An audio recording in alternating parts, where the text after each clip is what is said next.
During my freshman and sophomore school years, when I was 14 and 15 years old, my group of friends intersected with Brett and his friends for a short period of time. I had been friendly with a classmate of Brett's for a short time during my freshman and sophomore year.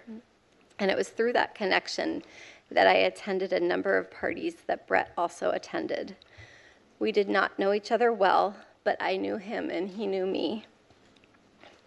In the summer of 1982, like most summers, I spent most every day at the Columbia Country Club in Chevy Chase, Maryland, swimming and practicing diving.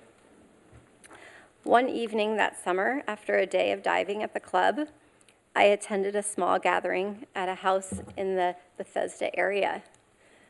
There were 4 boys I remember specifically being at the house: Brett Kavanaugh, Mark Judge, a boy named PJ, and one other boy whose name I cannot recall.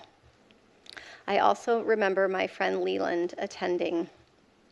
I do not remember all of the details of how that gathering came together, but like many that summer, it was almost surely a spur-of-the-moment gathering. I truly wish I could be more helpful with more detailed answers to all of the questions that have and will be asked about how I got to the party and where it took place and so forth. I don't have all the answers, and I don't remember as much as I would like to. But the details about that night that bring me here today are the ones I will never forget. They have been seared into my memory and have haunted me episodically as an adult. When I got to the small gathering, people were drinking beer in a small living room, family room type area on the first floor of the house. I drank 1 beer. Brett and Mark were visibly drunk.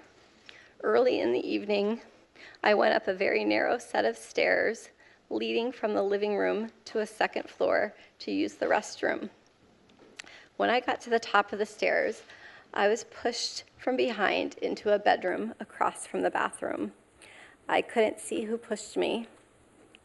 Brett and Mark came into the bedroom and locked the door behind them. There was music playing in the bedroom.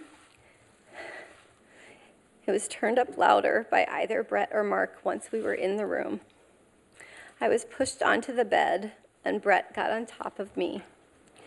He began running his hands over my body and grinding into me.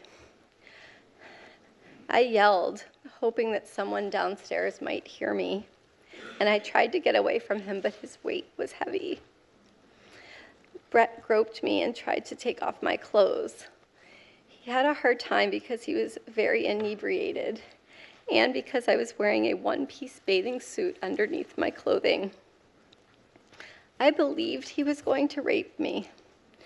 I tried to yell for help. When I did, Brett put his hand over my mouth to stop me from yelling.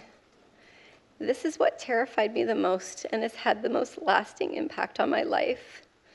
It was hard for me to breathe, and I thought that Brett was accidentally going to kill me. Both Brett and Mark were drunkenly laughing during the attack. They seemed to be having a very good time. Mark seemed ambivalent, at times urging Brett on, and at times telling him to stop. A couple of times I made eye contact with Mark and thought he might try to help me, but he did not. During this assault, Mark came over and jumped on the bed twice while Brett was on top of me. And the last time that he did this, we toppled over and Brett was no longer on top of me. I was able to get up and run out of the room. Directly across from the bedroom was a small bathroom. I ran inside the bathroom and locked the door. I waited until I heard Brett and Mark leave the bedroom, laughing, and loudly walk down the narrow stairway, pinballing off the walls on the way down. I waited, and when I did not hear them come back up the stairs, I left the bathroom, went down the same stairwell, through the living room, and left the house. I remember being on the street and feeling an enormous sense of relief that I had escaped that house and that Brett and Mark were not coming outside after me.